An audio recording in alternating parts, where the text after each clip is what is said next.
ভারতের সঙ্গে উত্তেজনার মধ্যে ক্ষেপণাস্ত্র পরীক্ষা পাকিস্তানের সামরিক মহড়া কি বার্তা দিচ্ছে ইসলামাবাদ?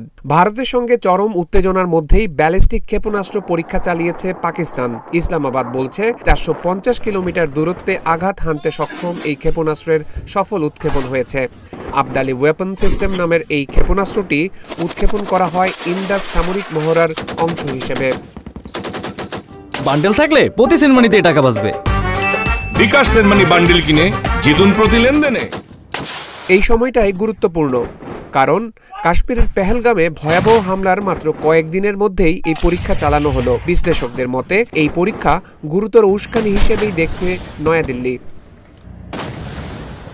পাকিস্তানের পক্ষ থেকে দেওয়া বিবৃতিতে জানানো হয়েছে, উৎক্ষেপণের মূল উদ্দেশ্য ছিল সেনাবাহিনীর প্রস্তুতি যাচাই এবং ক্ষেপণাস্ত্রের নেভিগেশন ও গতিশীলতা পরীক্ষা করা।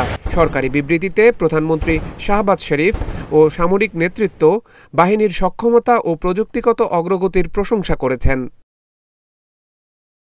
গত 22 এপ্রিল পেহেলগামে হামলার পর থেকেই দুই দেশের নেতাদের ভাষণ আর অবস্থানে বাড়ছে উত্তেজনা।